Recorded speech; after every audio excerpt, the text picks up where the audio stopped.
year Okay, to. we got 7 o'clock.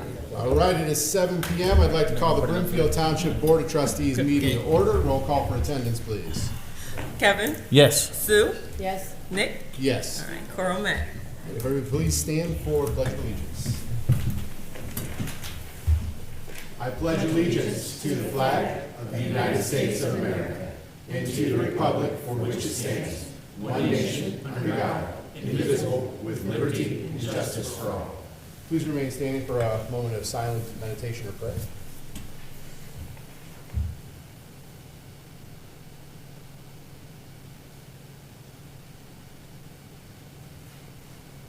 Thank you.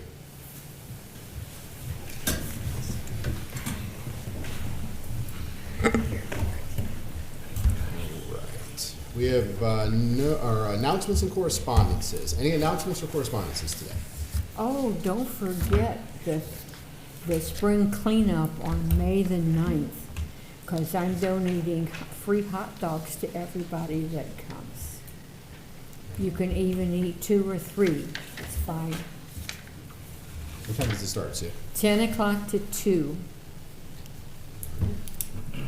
Any other announcements? You want to reaffirm that they're welcome to bring trash? Because a lot of Oh, people are. you're welcome to bring your trash and your old cook stove and what else would they bring? We have a guy, he said he would take propane tanks. And we're looking for a good time. Come down and meet us. Meet and greet. Did I miss anything? Okay. Any other announcements or correspondences? Hearing none, we'll move in. We have no meeting guests scheduled for today. So I'll entertain a motion to accept the meeting minutes for April 6th, 2026. I'll make that motion. Second. Any discussion?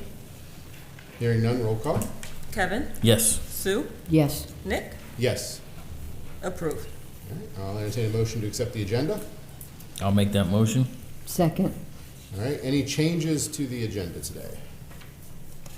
I'd like to add a report from IT. From who? IT. Oh, IT, computer guy. Kevin, is that in relation to number 3 under new business for admin, or is it something different? No, I just want to update on the website and where gotcha. we're at with all that All stuff. right, got it, thank you. All right, so we have, that would be after cemetery would be information technology, and then we'd have new business number 1 updates. All right, any other changes? Hearing none, I'll take a roll call for the amended agenda that includes information technology, new business 1 updates. All right. Kevin, Yes. Sue, Yes. Nick. Yes. All right. I'll entertain a motion to accept purchase orders as presented. I'll make that motion. Second. All right, any discussion? Roll call? Kevin, Yes. Sue, Yes. Nick. Yes. Purchase order is approved. I'll entertain a motion to accept warrants as presented. I'll make that motion. Second. Any discussion on the warrants? Hearing none, roll call to accept warrants as presented. Kevin, Yes. Sue, Yes. Nick. Yes. Warrants approved. All right, we'll now move into our public comment section. We please do ask that you sign up on the sheet here or state your name, address, and phone number, or name and address before speaking, and we ask that you speak at the lectern. 3 minutes, please. We have Thomas Campbell is first. Have you step to the lectern here for you so we can hear you? Yeah, pull that microphone down so it's by your face. There you go. I commend Brimfield Township for this meeting place. This is really nice, not having been here before. I'm a resident of Rootstown, Winter Green Place Development, and I'm here to request a consideration for you to put in a guardrail on the turn of Malloy Road, just before it dead ends in the Sandy Lake. I understand there have been cars that have gone off that road before into a neighbor's yard, but this past fall, a car went straight through that turn, missing all signs, making a sweeping turn, taking out the back corner of a raised deck, stairway, and embedding itself halfway into the basement wall of that home, exposed wall. I'm requesting for Brimfield to consider putting a guardrail up there for the community safety. I understand that that part of Malloy Road is Brimfield Township. I had approached Rootstown earlier because I thought the county line ran right down the middle of that corner, and thinking maybe it was a shared project possibly. But anyhow, that's what I'm asking for. And I hope that's a positive request. My experience in the past has been on something like this that it's put off until somebody's seriously injured and then considered. I remember my folks years ago made a request for, and neighbors, made a request for a stoplight on Old Forge, and that took years to be accomplished. But it's there now, and it's obviously why hasn't it been there for decades? But this is one where it's a sharp right-hand turn on Malloy Road as you go east. And if you don't slow down, the neighbor, I don't think he installed it, but anyhow, there are 5 very large boulders along his property line to try and capture people to go off the road. But in this case, that driver, an intoxicated teenager, missed all of them, made a swan dive into the backyard and did the damage he did. And the neighbor had to vacate his house for a number of months for repairs to be carried out. So that's my request, and I hopefully that you'll consider it. Thank you. Thank you. We'll give one more opportunity for public What's the comments. address? It's at the corner of Moy and St. Luke. Hearing no public comments, we'll move into safety concerns. Any safety concerns for today? All right. Hearing none, we'll move into our business section of the meeting, and we'll open up the floor to our police department, to Chief Atkins. Chief? Thanks, Nick. Not a whole lot today for you. Just update the board that we did close out one of our body camera grants. So pretty much for the past 10 years, we apply for and usually get a grant to either pay for new body cameras or pay for our cloud storage. So we closed out that grant, and I've talked to Jasmine, let her know that we should be seeing payment coming from the state, which will pay for all of our storage for the year. An update on the hiring process. We have a few applicants. I know it's still early in the deadlines, not until May 10th, so hoping to get a few more candidates for the captain position, but we'll keep you updated as those roll in. Don't need any board approval, just one issue of new business. I talked to Jasmine about this. We get a lot of requests for ways to donate to the K-9 program. If people stop in and want to write a check or give cash. So our clerk, Rochelle, said, hey, I want to try and find a new way to do this. So we partnered with a digital provider named Zephy that doesn't take any fees from us. And people are able to donate to the K-9 fund directly instead of dropping off money or checks or selling anything right now. We'll probably sell some shirts again this year, but just gave us another way to collect donations.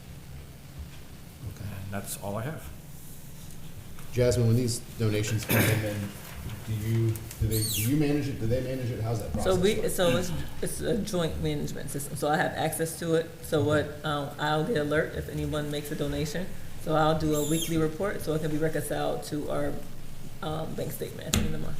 Do we need to accept those donations on a monthly or quarterly basis then? I will run a report, so we'll accept it on a monthly basis. On a monthly basis, okay. Because that's the one thing that we have to do with any donations is we have to officially accept them too. So I wanted to see what that process was.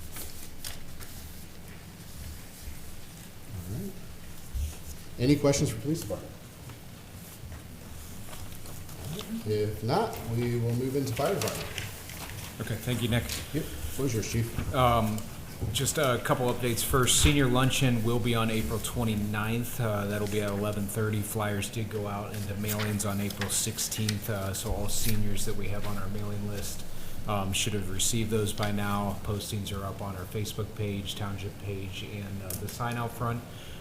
So those should be out there, and people should be seeing those. And we've already had some feedback on vendors' tables and stuff that's coming in for that. And of course, the board is welcome to attend that and are encouraged to attend that if they could. And that again will be at 11:30 on April 29th. Repairs to the fire truck are still pending. I was talking to my liaison, Kevin, about this just before the meeting today. We're having a problem getting parts for the pump. I'm going to work with one of the local mechanics in town to see if he can help me. Pierce is the engine brand, and he's having trouble getting with Pierce, so we're going to try to get those parts. So once we can get those parts, we can get the pump repaired and get it back on the road. But just give the board an update. We're just having some trouble with that right now. That fire engine has been down for 4 weeks now. Actually, probably a little longer than that. So we're still a ways out to getting that repaired. Any questions on that? On the board? No. Okay, just guys an update on that. Another informational item here. I met with the fiscal office today to work through missed payments for 2023 and 2024 to Kent City Dispatch.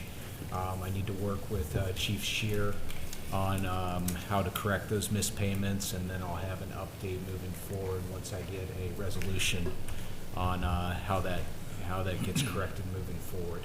So I'll bring that back to the board hopefully next trustee meeting, and we can discuss. Then I'll need board approval on a couple different things. We'll go with the first one, which is we did complete our hiring process for our entry-level firefighter. We do an in-depth process on that. Entry-level firefighters are firefighters who are not fully trained. We'll actually say they're not firefighters to begin with. We take anybody in that wants to be a firefighter. They could be a kid out of high school. They could be a younger person that has applied for the position. They could have some training. In this particular round of hires, we had a little bit of mix of high school kids, some with some training. We went through an in-depth process, which we always do, and we landed on a name that I'm going to present tonight, which is Nick Creston. He is a 25-year-old out of Kent. He ended up landing as our top candidate. We did contingently verbally offer him the position upon approval tonight, and that'll be upon him passing a background check, drug screening, and pre-employment conditions. As long as he passes all those, I'd like board approval to hire Nick Creston as our entry-level firefighter. Be conditional. That So would we'll be- need a that would be motion your motion. for a conditional offer of employment to Mr. Nick Preston. I'll make that motion. I'll second that. Then we have the discussion on the floor. So conditional meaning he's still got to pass all the Yep. physicals, those pieces. Yep. And Jasmine, you've worked with Chief on this. We're good with filling this vacancy that we have from the financial standpoint. Yes, we have discussed the budget. Some of those positions that were lost, those positions, those revenues, those expenses never were removed from the budget. So I am okay with this approval. Chief, it's filling a vacancy, correct? I'm sorry. It's filling a vacancy? You're filling a vacancy? Yes, it is. So this fills the last student vacancy that we had. So yes, there was and just since you're asking, we had 3 that we had hired. One of the students did not pass a part of a portion. We had to let that student go, and so we're just replacing that position. So And this candidate, if I remember correctly in our conversation, he already has some of that schooling yeah, done so now, too. there's 3 steps to being a firefighter, a full firefighter for Brimfield Township. That includes your fire card, your EMT basic card, and your paramedic. He has his fire card and he has his EMT basic already. So we don't have to pay for those 2 steps of the training. Okay. So he meets us halfway already, so it does save us some money on that end also. And it gets us back in alignment with the Yes, plan. yep, it does. Yeah. So it actually falls right in line because our 3 candidates will now go to paramedic school at the same time in June. Okay. So, Other questions? All right, hearing none, roll call. Kevin, Yes. Sue, Yes. Nick? Yes. All right, motion passes. okay, thank you. With that being said, and this was terrible that I did this to the first 2 firemen, but we've had them on for months now, and I've never sworn them in. So now that we have Nick on board, we need to do a swear-in for all 3 of them. So I'll bring that, and we'll do that here very shortly also. So I'll update you when I want to do that also. So we'll do that in a separate meeting. Okay. Number 2, that we'll need a board approval. I met with Assistant Chief Goodspeed, and I met with Jasmine today on the Attorney General Office EMS billing program. We briefly discussed that last meeting. Just a high-level overview. It allows us to collect on some billing that we're missing out there. In Brimfield's in particular case, there's $92,000 that we were sitting on that we were not able to bill because of the Attorney General's, that now if we approve this, we can bill. We do collect at a 38% rate, so you do the math. If we can collect $30,000 more, that would be great.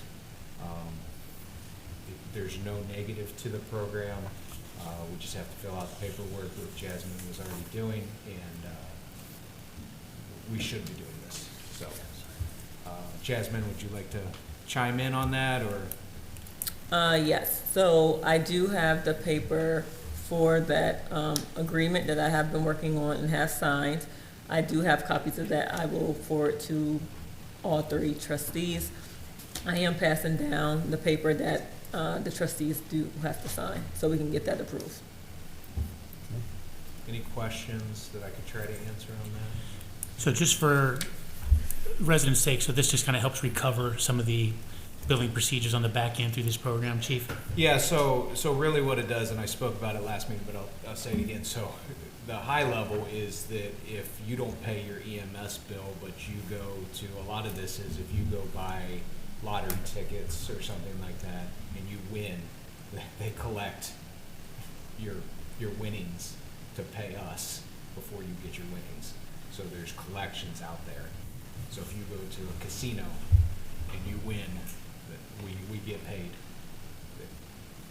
If you decided not to pay me for EMS billing, if you just didn't want to pay your bill, now you have to pay me. So there's ways for the Attorney General to start collecting beyond that.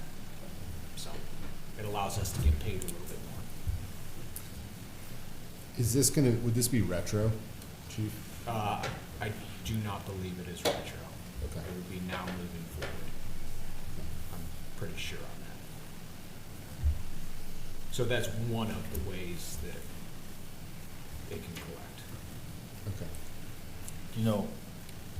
Do you know the other ways? I mean, or is that just an example? That's Casino? just an example, Okay. and I don't know all the other Okay. ways. I do know that, so Life Force charges 7% to bill. That's what they charge us, and that is built into their bill, so we pay nothing. So it's a good thing. A lot of people are using it. It's just another tool that helps us collect a little bit more. I didn't know if it was just a casino thing or if it's. It is not. Okay. It is not. Okay, that was just an example. And I could do a little more research, but that's one of the ones that Oh, okay. allows them to collect. Okay. So I'll entertain a motion to accept the delinquent debt collection agreement between the Ohio Attorney General and Brimfield Township in name only. I'll make that motion. Second. And then do you have the full agreement, Jasmine? This is just Yes. Exhibit A and B. Okay. Yes. And we're just looking for EMS and transports at this time? We are, Okay. yes. So any questions about this? And then Life Force handles all the back end Yep. work for you? Yep. Okay. They handle that, and we don't pay anything out of pocket for that. Okay. Any further questions? Hearing none, roll call? Kevin, Yes. Sue, Yes. Nick? Yes. All right, motion passed. Okay, and I just need the signatures and it goes back to Jasmine. we'll take care of it from there. Thank you. All right, thank you. All right, any additional questions for fire department today? All right, hearing none, we will move into administration. Floor is yours, sir. Yep, thanks, Nick. One update for the board. Last Tuesday, myself and trustee Scott met with representatives from the Portage County Library District to discuss the current memorandum of understanding we have in place between the township and the district library on expenses related to the building in the way of utilities, water, sewer, trash, electric, et cetera. Having some discussions with them on ways to potentially see some savings for the township on what's being spent on those utility costs and some other costs associated with that building. I just got a late communication from them this afternoon. I'm going to go ahead and update the board at your next meeting on that, on potentially being able to amend that MOU to incorporate some cost savings for the township, but I'll have more specifics for you coming up at the next meeting. But just an update that their board met last Thursday, so we have some wheels in motion to get some adjustments made there. Okay. Touch truck, Kevin? Nothing new there. Just working on some other vehicles, but, Property tax payments, owed partials for Brimfield. Really, that's in the state's hands, as we discussed at the last meeting. Correct. That's all been sent down, Jasmine? Yes, it has. All right. Baseball field rentals. Let's have a discussion on this. Talked with Roy about this briefly, bring the board up to date. So soccer field rentals are good for first and second half of the year. Baseball, I finally got a few phone calls. So Brimfield Athletic Association is the local baseball association. Their coach reached out. A travel team that is Brimfield and Suffield kids reached out, and another travel team that is Portage County focused reached out. They all are not interested in renting the field for the entire season. However, they all expressed interest in renting it for certain nights of the week. So the question becomes, does the board want to consider nightly rentals in a fashion where they would rent for the entire season, every Tuesday night, every Wednesday night, whatever nights that they chose, but it wouldn't be day by day, it would be for the entire season. So if you chose Tuesdays, you get every Tuesday for the season. Because talking with Roy, we were trying to avoid too much scheduling, of trying to manage, Sue has it Tuesday night, you have it Wednesday night, and I want it next Tuesday, and it's a lot to manage that way. When we talked about pricing, they were all interested in $30 per night. They said that was something that they would all consider. So if they rented it for the entire season, every Tuesday, it'd be $30 per night for however many Tuesdays there are in this season that's coming up for the spring season. So that would get us Monday through Friday. Then they posed the question to me, which I haven't had a chance to talk to Roy about, is what would we do about games on the weekends? Would we be open to renting it out to individual teams on the weekends for games? A morning game, afternoon game at $30 a game to use that. That would become more management because a team may play a home game this week, but then they don't play a home game for 2 or 3 more weeks. So they wouldn't need it every weekend. And that's why they didn't want to get locked into a weekend day when they're not going to be utilizing it because they have to travel. Even if it's a local team, they still got to travel to all the cities that we play against.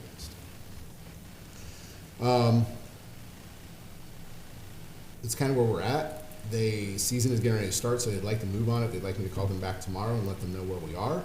The question becomes, are we interested in managing that at that level? Well, I would rather see some money come in instead of no money.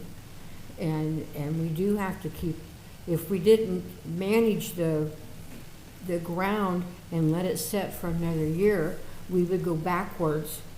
And then next year, when things are better for us, then next year what would happen, we would have to do double work to bring the fields up to. So somebody playing on it during the year is better than nobody.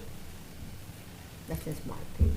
is this for every night of the week? I mean, somebody would want Monday through Friday?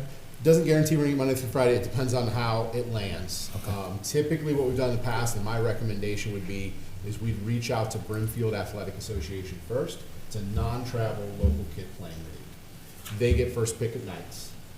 Then we would go to the Brimfield Travel League because it's strictly Brimfield Suffield, and then we'd go to the Portage County Travel League. And that's really the order in which the phone calls came in anyways. But that's always been like our unsaid rule of thumb is make sure we take care of the Brimfield local kids first, then the travel kids, then the county kids. So it just depends if Brimfield Athletics says, well, we want Tuesday, Thursday, and that's all that worked for the other team, then they wouldn't be interested. Okay. But we'd still be bringing in $60 Right. a week that way. Yep. Do you have any idea how many weeks there are that the season is? They said through June. I don't know, beginning of June, end of June, so April, May, June, so it's just like soccer. Okay. It'd be the same amount of time, 8 to 12 weeks. Roy, from an admin side, what are your thoughts?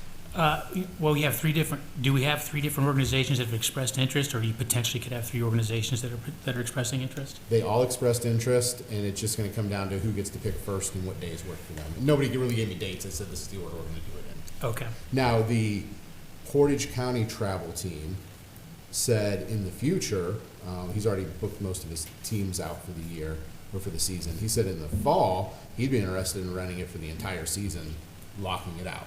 Now, that takes it away from local kids to play on, would be the concern there, but know that there is an offer from him that he would like to rent it for the entire season. Okay.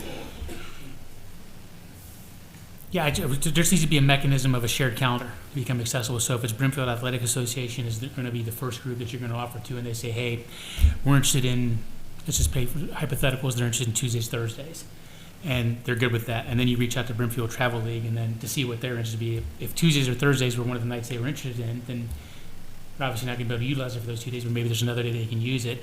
That's a long way of me saying, I think if there's a way we can accommodate this through a shared calendar, there has to be a resource where people can see that. That's going to be the main thing. Okay.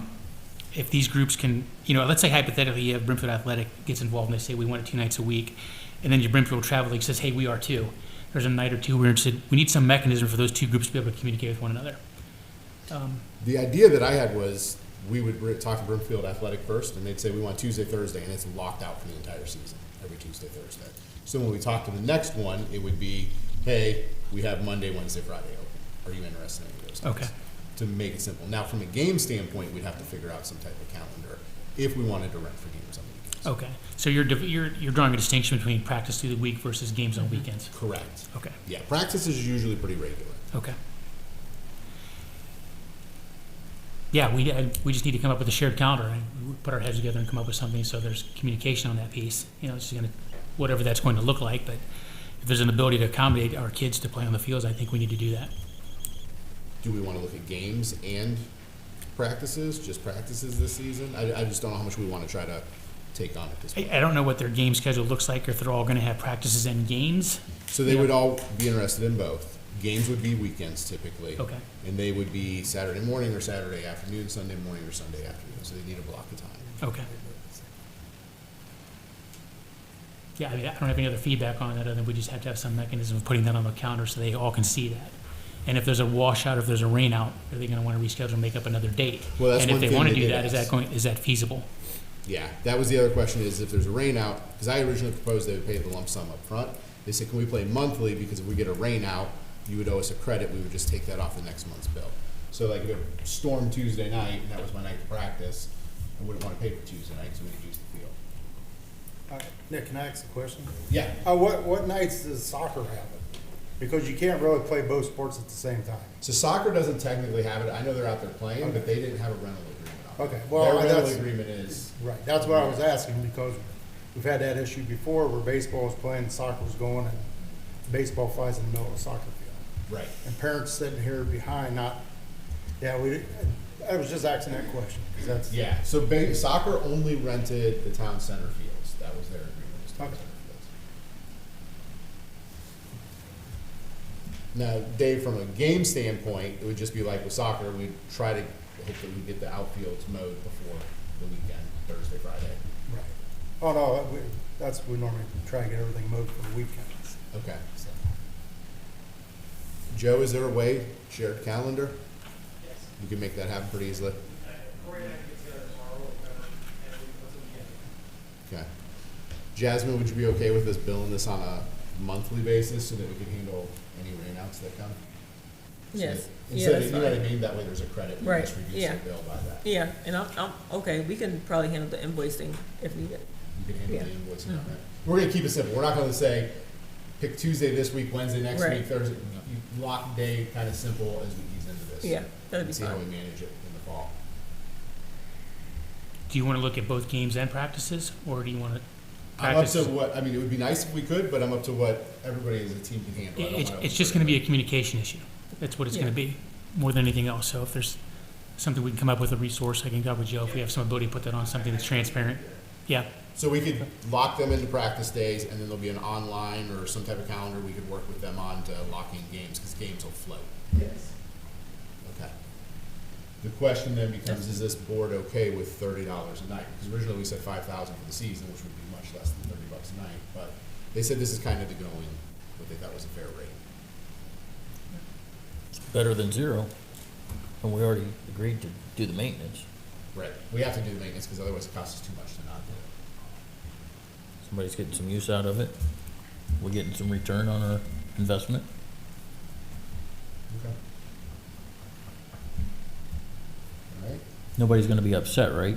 Brimfield Athletic is gonna be fine. I mean, Yeah, everybody, no, everybody's that's, good? that's who we're gonna start with, Okay. Brimfield Athletic, Okay. and then work our way Yeah. down the list from there. And that's always been the rule of thumb, is to try to take care of the local teams. I just know weren't gonna or they weren't answering you They back. weren't, and I reached out to them when Okay. it was actually the Brimfield travel team that started this conversation, and Roy and I talked, and we looked at it, and said, well, let's see if there's interest. So I reached out to the Athletic Association again, and then when they heard it was $30 a night, they said, well, now we have some interest. Okay. The one coach said, in fact, he'd pay out of his own pocket to make it happen for his team, so. Sounds good. All right, well then, I think we would need a motion just to set the rate. So we don't have a rate set for this, so I'll entertain a motion to set the baseball field rentals at $30 per night, Monday through Friday, and $30 per game, Saturdays and Sundays. I'll make that motion. Second. Any further discussion on that? Okay, hearing none, roll call. Kevin, Yes. Sue, Yes. Nick, Yes. motion passes. We have nothing under board approval, so then we're into new business. I'll turn back over to you, Roy. yeah, thank you, Nick. Yeah, just an update for the board. Had some documentation just came out recently regarding the Ohio Public Works Commission pre-application grant funding paperwork. Dave, I'll make time with you either later this week or first part of next to connect on that, on putting together what we're going to do for OPWC grant funding. Okay?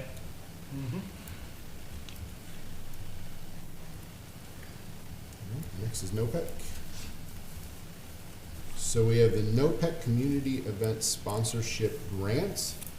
We had 2 grant applications submitted to Brimfield Township. Those should have been in everybody's Dropbox.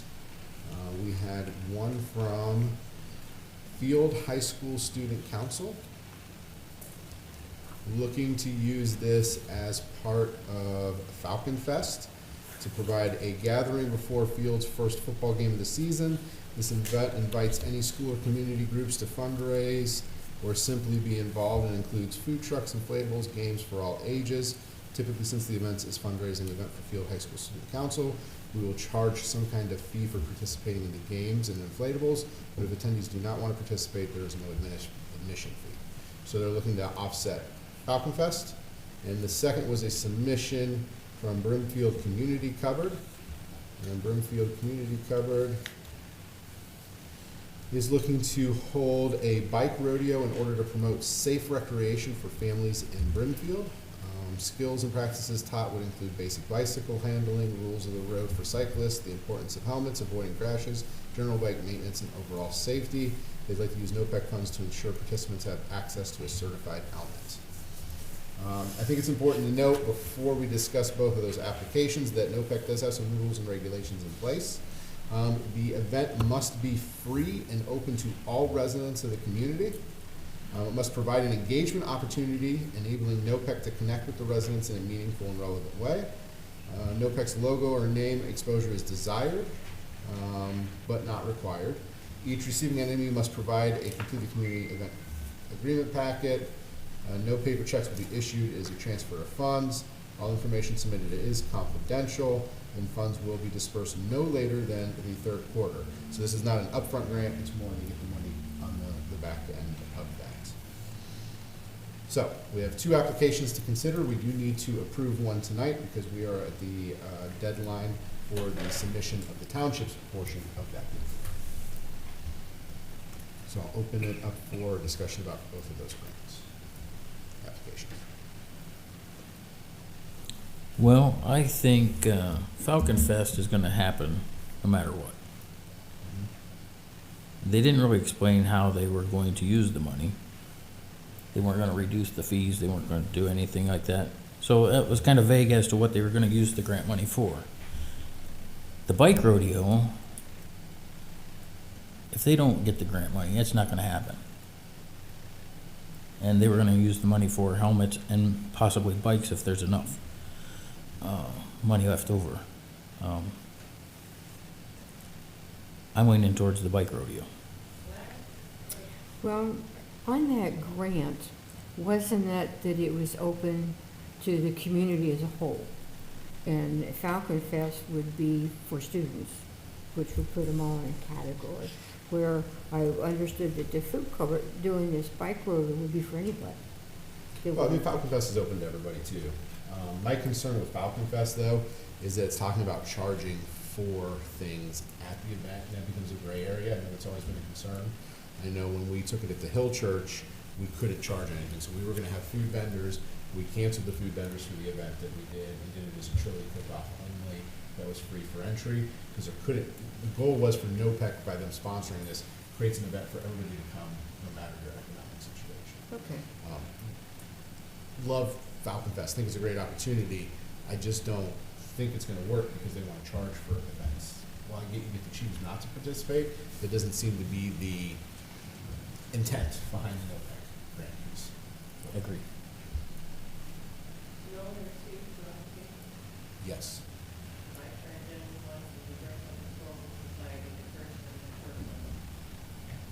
I do not see one sitting in my inbox here. Chief? You know,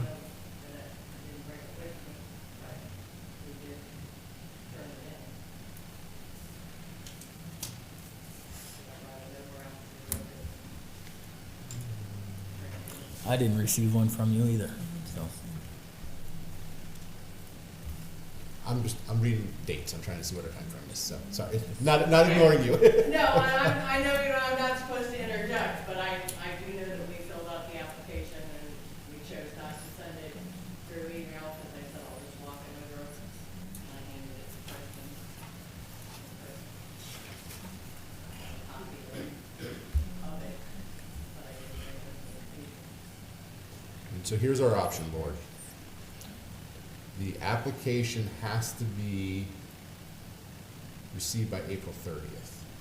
So we'd have to call a special meeting in order to review applications. We can't do them out of the public's eyes. Or can you go Joe, can you check? check?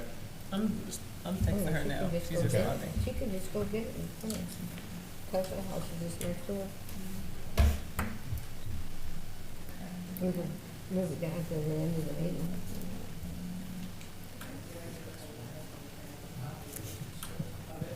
Run home and go get it, but I know I filled it out.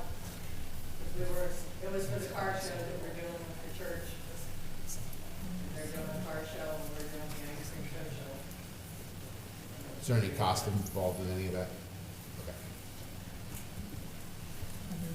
Wait for Joe. If Joe doesn't have it up there, we can move this to the end of the meeting and get a copy sent out. Okay.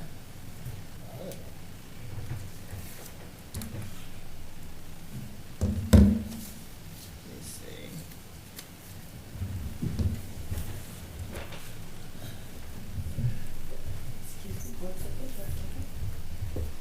You want to take a 5-minute recess?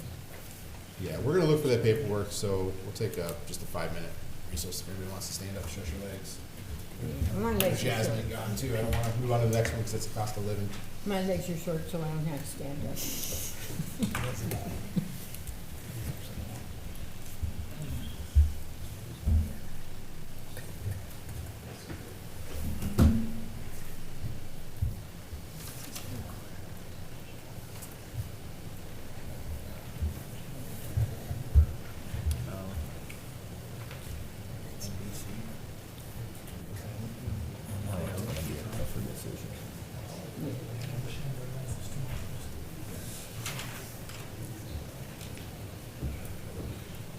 today, but she couldn't remember when her commission expires. Okay. Otherwise, she would have done it today when she's over there. I did, I saw both of them. So did you get to see them? She's only got her two currently. Is that 1,500? They get a new one.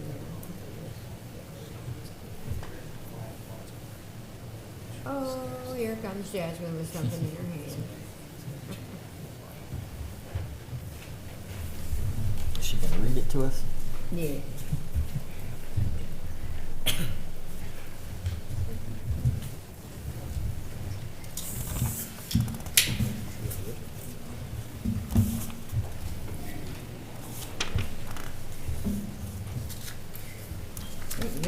Victor Baptist had it last year.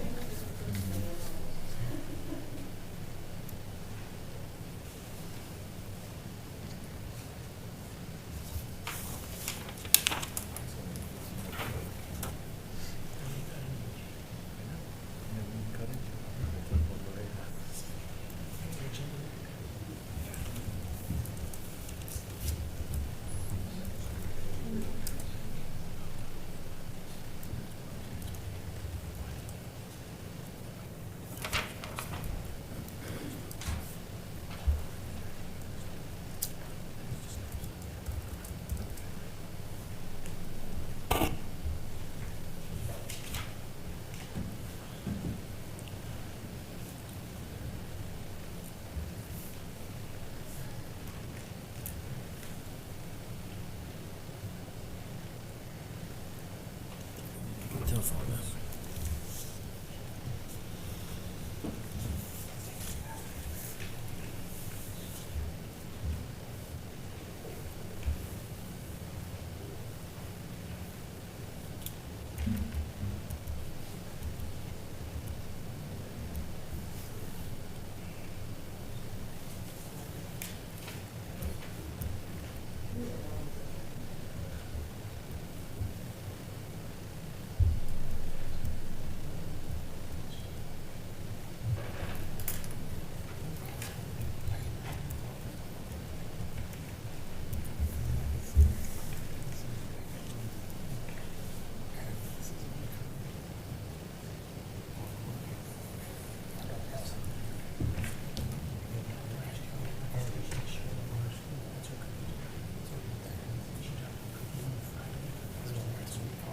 Is there one cookie left in there? There's a jar with a cookie left in there. When, what, the deadline was the 29th? If I'd known that, I would've ate the cookies. This is the I 20th. think he said the 20th. I didn't know. What's the deadline for that? 30th. The 30th? Okay. You guys submit our So paper. we don't have, we'd have to do it tonight because we don't have another meeting till May 4th. But we have it here, so. Okay. Okay, so we do have the third application. We were just all back here reading it. So the third application would be for an ice cream social and car show. This would be their fourth annual event between Brimfield Historical Society and Brimfield Methodist Church, held on the grounds of the Kelsall House. Both are nonprofit organizations. It is an all-day event, highlighting cars of generations, being displayed by their owners. It allows to enhance the enjoyment of the Brimfield residents of all ages to attend free and open to the public. Fees for cars to be in the show. The assistance to the grant will also help expand this year's event to include music. So this would allow for a free event for people to attend. So we have 3 grant applications in front of us. Let's need to check some language on one piece.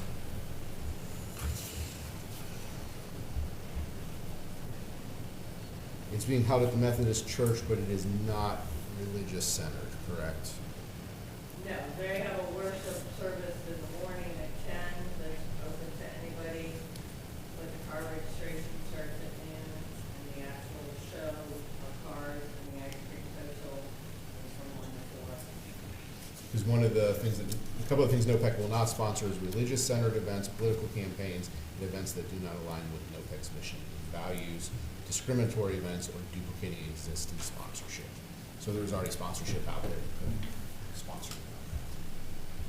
So that leaves 3 options on the table. While Falcon Fest is a great community event, I don't think it's going to work because of the cost piece. So that leaves two viable options on the floor: Brimfield Historical Society and the Brimfield Community Cover. One's for bike rodeo, one's for a car show. So I'll open it up to for comments and thoughts. Kevin, Sue? It was easier when there was just two.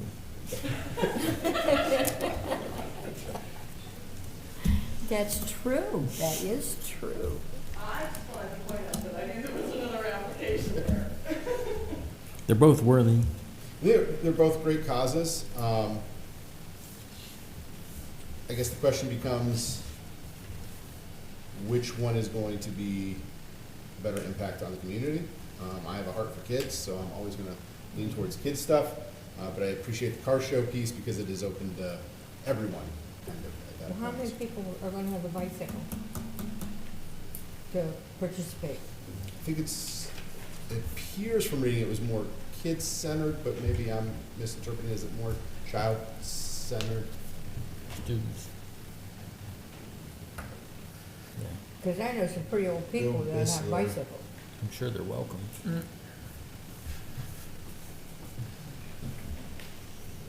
Allows them to get helmets, sufficient, if there was sufficient funds, they'd like to provide bikes for individuals identified by the Brimfield Community Covered or School Administration as kids that would benefit from the new bike. In addition to the rodeo, we'll invite the community organizations to join us in setting up displays. Well, I do know when Safety Town comes around, that all those kids that are kindergarten, the first grader just going in there, they all get a helmet. On Friday, when they have the big ceremony and everybody graduates, that's Right. their graduation gift, is each one of them have a helmet. You're talking, what, maybe 100 children? Yeah, but those are gonna be kindergartners, so this does, as the kids get older, they need a bigger helmet. Yeah, they get a big head, okay. I like that. I think what? It's a Board of Trustees decision. Oh, Exactly. I think they're Jasmine? both, I think they're both very good. They're very good applications. You can't split I the ain't got funding, nothing. so I the ain't got funding, nothing for you. the funding is by NOPEC, it is a set fund, so it's What? nothing that we What? control. $1,500, I believe. Yeah, there's not a wrong answer. I do like the time with the kids and the helmet piece. If you're asking me, I would probably lean that way if I say so. Can I see the third application again? Just Jasmine, while he's reading this, you're part of the board. You don't get to hide over there. What are your thoughts? Like, I don't get a vote either. But I you have do an think, opinion. you can I have, do, you but, you can have mine. I think that I've never heard of a bike rodeo before, in my opinion. I know that is something I probably would have liked to take my kids to when they were younger. I'm just looking at it as a parent to kids and thinking of safety and being able to make them more knowledgeable of the safetiness of riding bikes and stuff, especially with summer coming around and things of that nature. I think for me, I kind of had my decision made it before I came here, and then the third application. Blew it all away, Yeah. didn't it? Best laid plans. But I still kind of lean back to that only because it's a new event. It creates something new that hasn't been here before. I'm always looking for those new opportunities. I will entertain a motion from anyone that wants to make a motion to nominate Oh, go ahead. either. Kevin. I'll make a motion. Make a motion, Kevin. Who do you want to nominate? Bike rodeo. So we have a motion for the Brimfield Community Covered Bike Rodeo. Yes. I'll second that for discussion. So we have a first and a second to nominate the Brimfield Community Covered for the NOPEC sponsorship award this year of $1,500. If there was if it didn't work out for some reason, things didn't align there, then the secondary one could always come back to the ice cream cart for social as a secondary. We just need to know pretty quickly, Roy, would you be able to follow up with them this week? Yes. Because the deadline's the 30th, so we have to. Yeah, we gotta get our We package. gotta do it this week. We just gotta get our package on. Yeah. Okay. Any other questions on it? Yep. Discussion? They're both really good events. It's not easy. All right, roll call. Kevin, Yes. Sue, Yes. Nick? Yes. All right, motion passes. This is what you're gonna do. You're gonna work with them,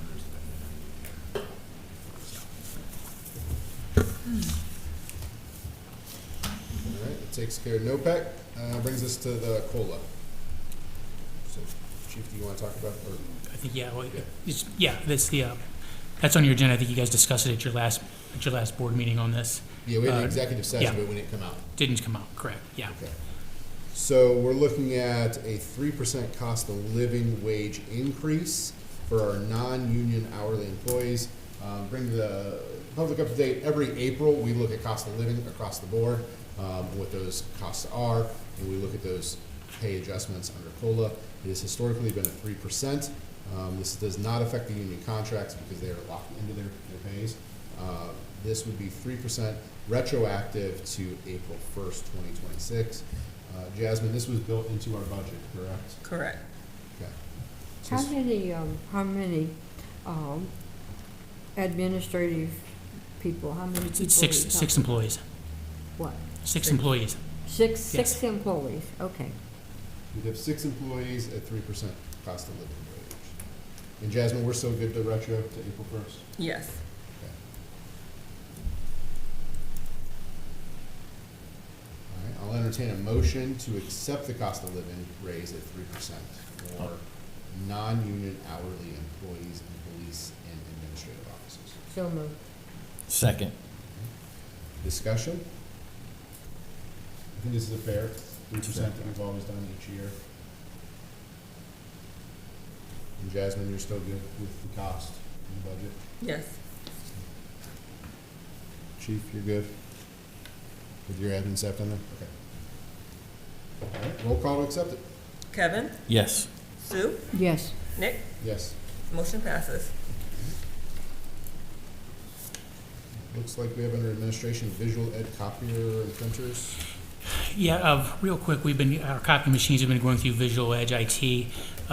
I'm going to pass the baton here to Joe for just a minute. Joe had an opportunity to meet with those representatives recently and enter into a new agreement period for them to update some equipment as well, but at the same time also realizing a cost savings of about a little over $3,000 per year on our copy cost. So, Joe, anything you want to add on that? This would be staying with our existing vendor, upgrading some equipment, but also reducing some costs. Yes, so we would be refreshing our copiers in the admin and police department. In the police department, we would stay with 2 copiers. In admin, we would go down to 1. This also helps realign with the print volume. So we are leasing the copiers currently, and then we pay about 3 cents per page, 0.3 cents per page to print. And with the agreement that was signed 4 years ago, there was a set amount of pages built into the contract. We're consistently going over that amount. So we're paying a lease payment, we're paying a fee for the maintenance and materials on the copiers, and then we pay a overage fee for too many pages printed. This would bring us into alignment of about 3,000 pages printed per month. So we wouldn't have any expected overages. It would reduce the amount of machines we have in admin and refresh the machines. They'd be a slightly faster printer or copier and newer, so there should be less breakdowns with the equipment.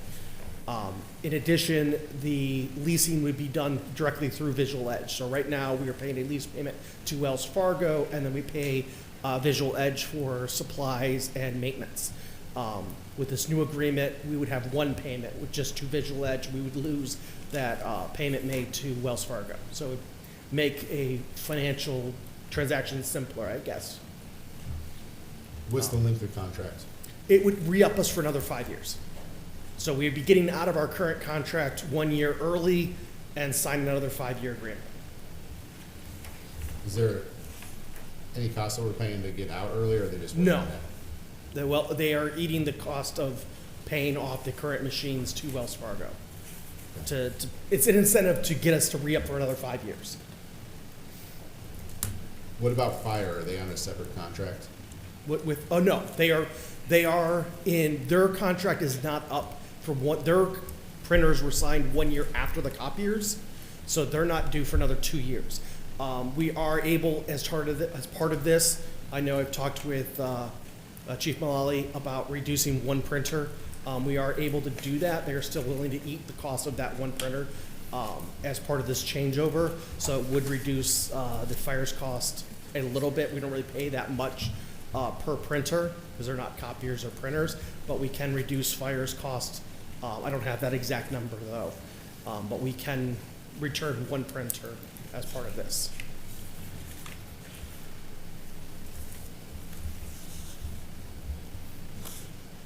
Kevin, Sue, questions? Yep. I think it's fully explained. How many copiers are we talking about? We have, currently there are 4 copiers in the township, 2 in the police department and 2 in admin. Okay. We're gonna go down to 1 copier for admin, and we're keeping with 2 copiers in police. So we'll be going down to 3.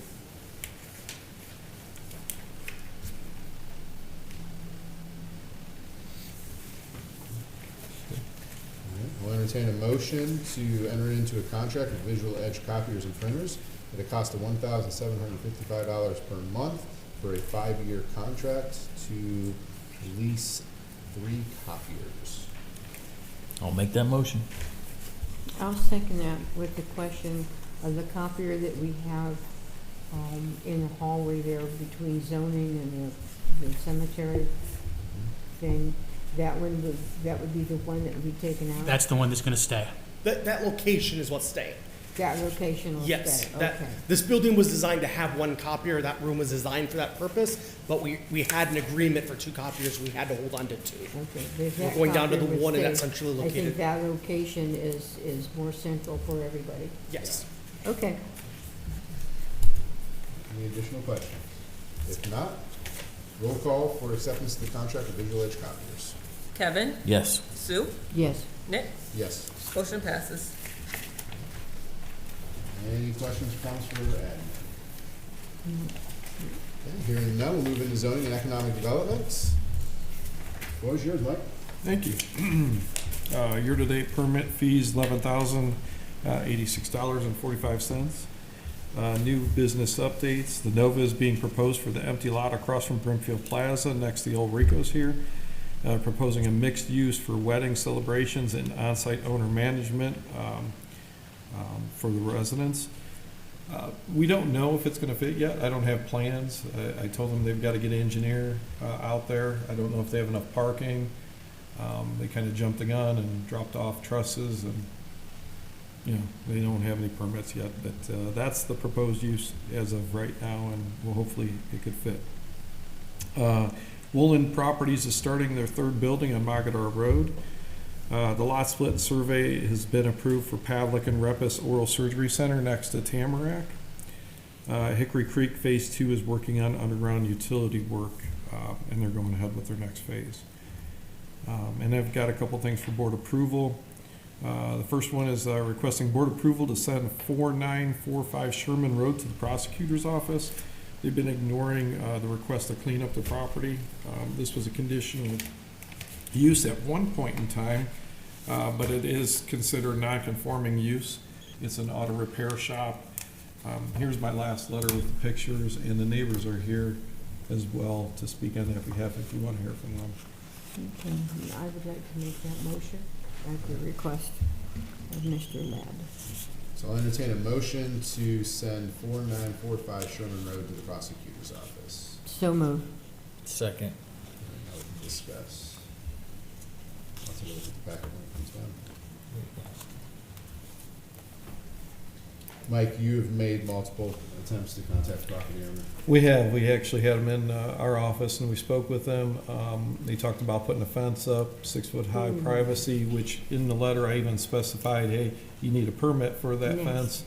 They just haven't done it, and the neighbors are, you know, they're about had it, and I can see why. So I think it needs to go to the prosecutor's office. Poor dog. Ooh, look at all those cars.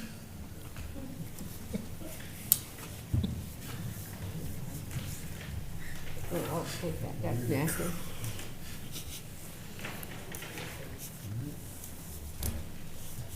Well, we have a motion, a second on the floor. We've made multiple attempts.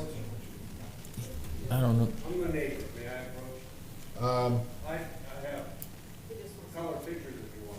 We got it. Oh, okay. Mike, give us a whole packet. So we have a motion, a second on the floor. 4945 Sherman Road. You have reached out several times. Yes. We're at that point where we would send it to the prosecutor's office. That's correct. For the next step, Yep. because it's out of our hands at this point. It is. Okay. Any questions from the board on this? Nope. Is the prosecutor making progress on the other cases we sent? Yes, very much so. Fast movement with James. Okay, awesome. All right. If there's no further discussion, roll call to accept the sending this to the prosecutor's office. Kevin, Yes. Sue, Yes. Nick, Yes. motion approved. Thank This you. will go to prosecutors next. Thank you. And I have one more request from the board. It's approval to revise the data center moratorium verbiage after receiving a draft resolution from the prosecutor's office, which I have here. Okay. Would you want to make a motion? Yeah.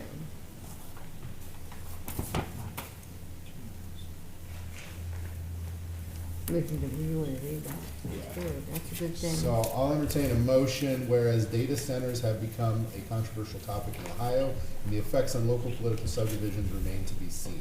Studies must be done on the impact of the health, safety, and utilities and infrastructure of our community, and whereas the studies being conducted to provide more comprehensive information on this matter require sufficient time to be completed. And now therefore be it hereby resolved by Brimfield Township Board of Trustees, Portage County, Ohio, to place a 6-month moratorium on the operation, location of any new data center in Brimfield Township to allow time to assess data center impacts on health, safety, utilities, and infrastructure. Be it further resolved by the Brimfield Township Board of Trustees to consider adding a dedicated section on data centers to the Brimfield Township zoning code during the moratorium to fully and completely address the issue. I'll entertain a motion for that resolution. So moved. Second. Okay. So we already had this, but this was updated language from the prosecutor's office. And he's using that for all the townships throughout the county. So this would restart our 6-month clock as of today. Yes, as of today. Okay. And the zoning commission's been currently researching this. We're working on it. Okay. Any further questions? Mike, can we re-up that after 6 months? Or is it just a? I think so. I think so. But I think you're gonna have to, from my understanding at regional planning, we discussed it and said, well, it might take longer than six months before the prosecutors gets back with us with what kind of language we could actually use. In that case, as long as we're making progress and we're working on it and have some kind of evidence that we've been doing it, yeah, it should be fine. Do you know how many other townships are doing the moratorium? As far as I know, all of them. Well, they tried to do they're doing a moratorium, or Rootstown actually found a section in the code and liked their code that they put in there. But that's the only one. I think Randolph and all the rest are trying to find something to stop it. So, What, we have 18 townships in Portage County? We have Yeah. 18 townships. I think so. All 18 of us are on the same page. That's all I have. All right, we have a motion second on the floor. Roll call. Kevin, Yes. Sue, Yes. Nick, Yes. motion passes. that concludes my report. All right, do we have any questions for zoning and economic development? All right, hearing none, we'll go into road department. Dave, the floor is yours. All right, thanks, Nick. Just to let everybody know, we received the last of our salt for 25-26 season of 250 tons. We're still following up on some rain-related issues from the weeks of rain we've been having. The crew, we have started a 10-hour work shift, work days, Tuesday through Fridays when the road department's here working.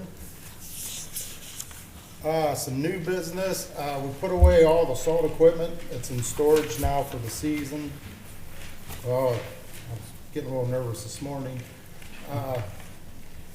We're gonna start doing some ditching work in various locations. We're gonna start working on some culvert pipes in various locations.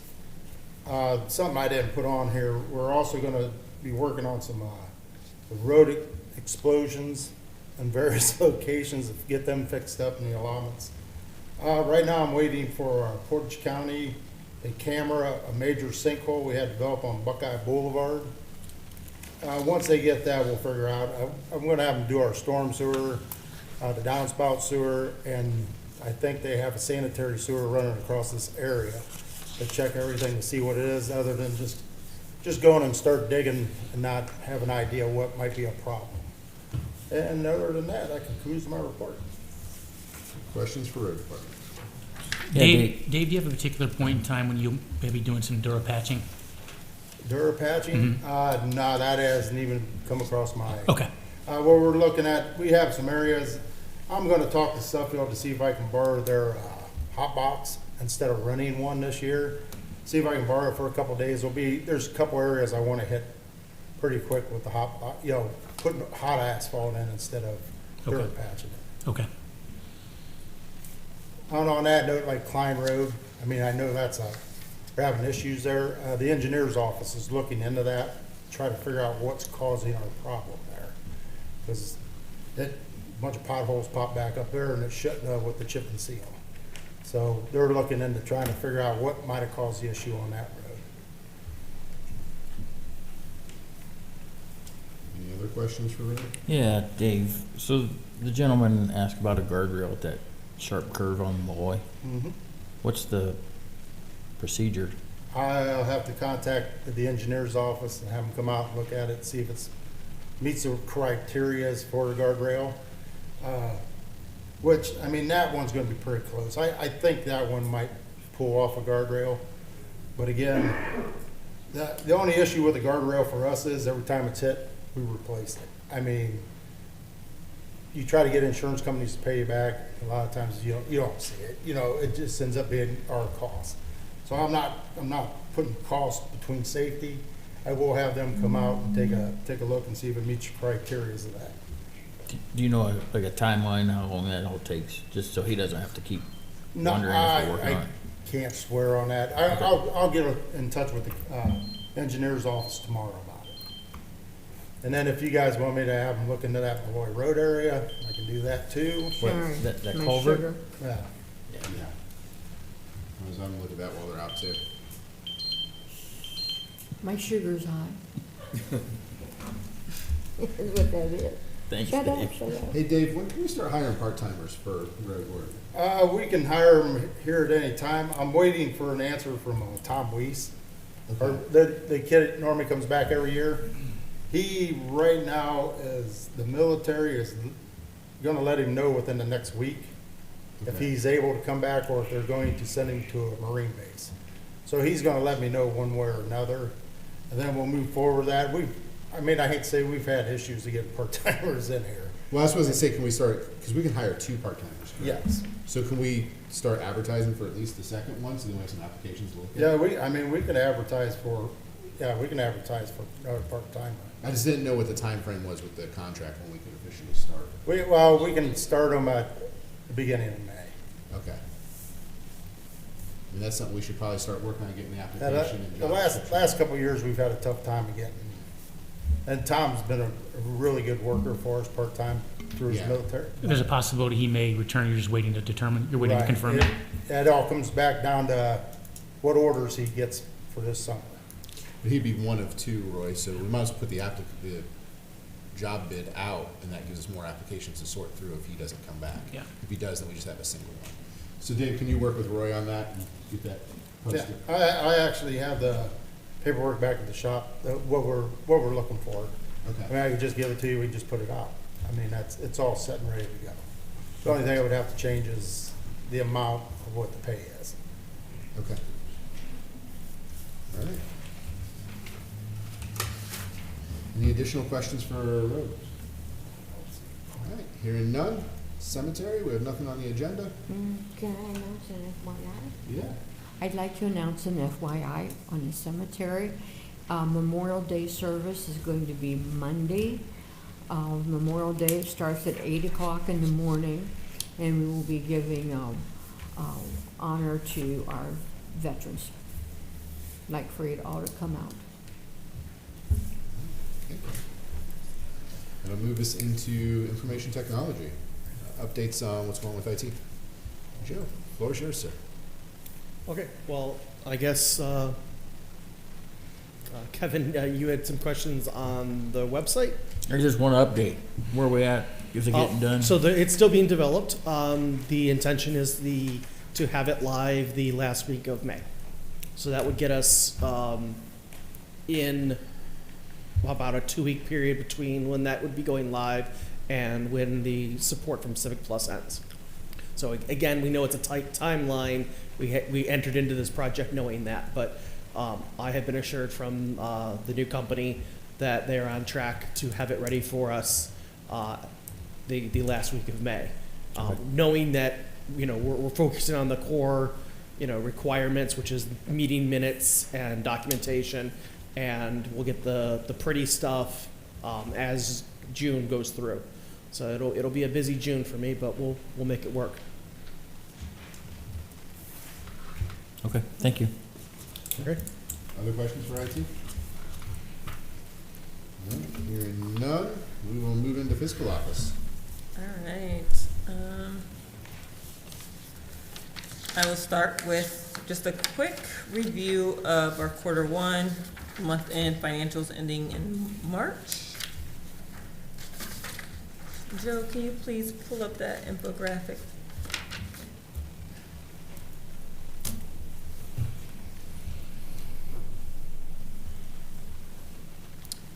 All right, so for our total cash balance at the end of March was $1,608,978. We are at about 9.9% overall appropriation usage, so that's pretty good. Usually we want to be at 25 max, so we were under that. We are at 2.43 million in year-to-date expenditures. And then we have some funds that were in the deficit and ending in March. But currently, majority of our funds are in the positive. I do want to note that our lighting assessments were slightly in a deficit, under $500. I have learned that our lighting assessments need to be reassessed. Probably should have been done at the end of, I think, 2024, being that that's when it ended. So I am currently working to get our lighting districts reassessed and seeing how that whole process works. And can you bring up that other PDF? So you said the lighting district was supposed to be reassessed in 2024? At the end of 2024, because it should have, so the new reassessment should have started in 2025. So September of 2024 is when it should have probably been reassessed for 2025. Currently, you will see that general fund, fire is no longer deficit. EMS is still slightly running in a deficit. However, we are working on trying to recover more revenues for EMS. As Chief Mullally explained earlier, trying to collect some of those EMS revenues that we haven't been able to collect in the past. So that will most definitely help out with EMS. But other than that, I plan on continuing to keep a tight eye on our balances, where we're heading, and trying to find some more cost-saving measures to help keep us in a strong position or put us in a better position moving forward. And any questions before I move on to resolution on our month-end financials? No? Okay. The second thing I have is board approval for increase in general fund revenue and appropriations to allow for TIF disbursements. So usually when, this is our second time dispersing the Maple Crest 2 TIF. Last year when we dispersed this TIF, we did it, it's hard to explain. It's a whole kind of accounting system kind of thing that we did incorrectly. that we are correcting.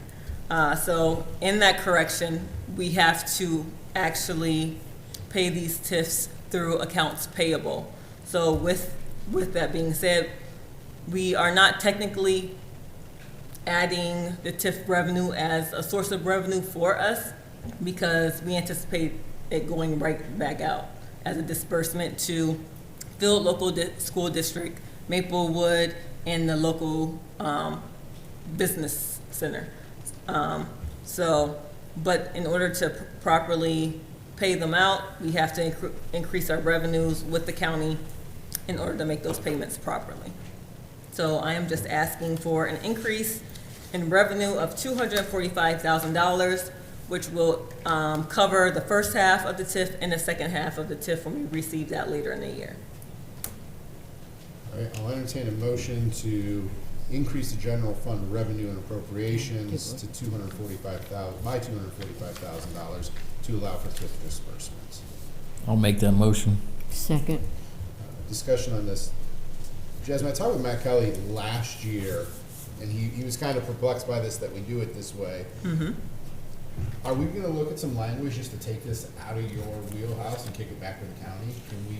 Is there an avenue to make that happen? Because all the other TIFs get handled by the county. Right. This one's weird where instead of the TIF money getting dispersed by the county, it all comes to us and then we gotta handle the disbursement.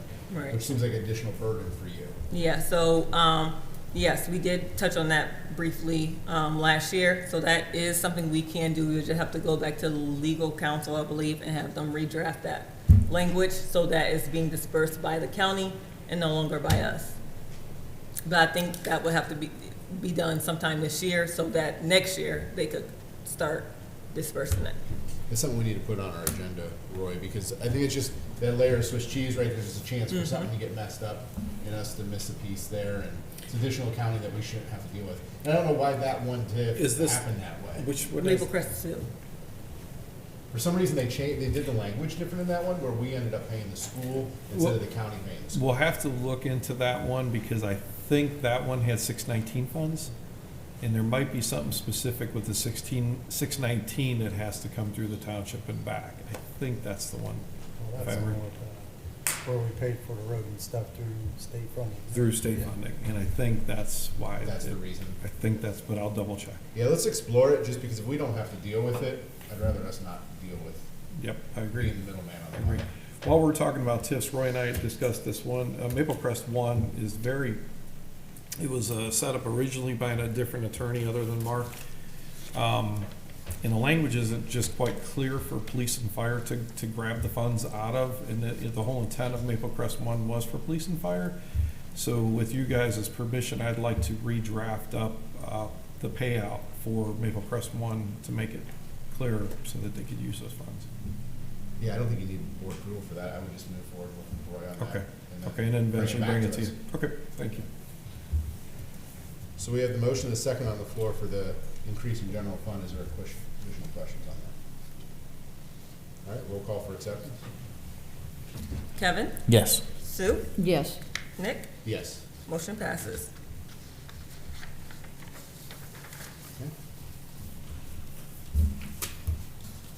And that concludes fiscal. All right, any questions for fiscal?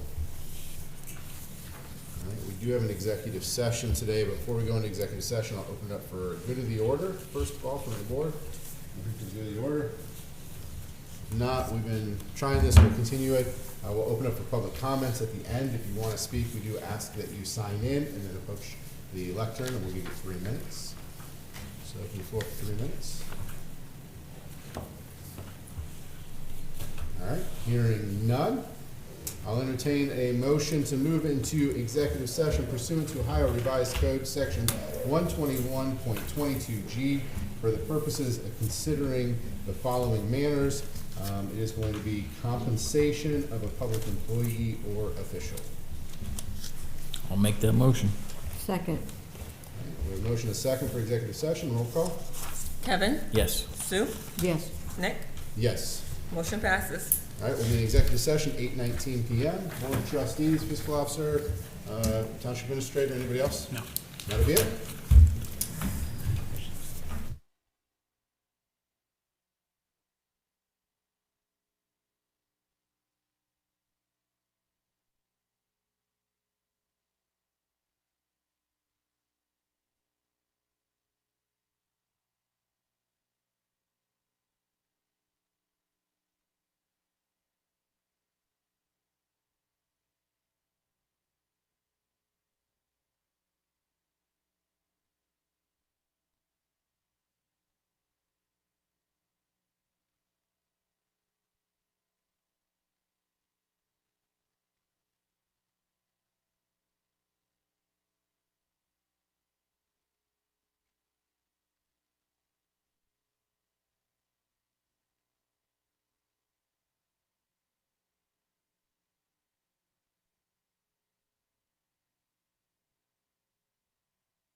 We are clear of executive session with no action to be taken tonight. I'll entertain a motion to adjourn this meeting. I'll make that motion. Second, I have a motion and a second to adjourn the meeting. Roll call, please. Kevin? Yes. Sue? yes. Nick? Yes, All right, meeting adjourned. 9:04.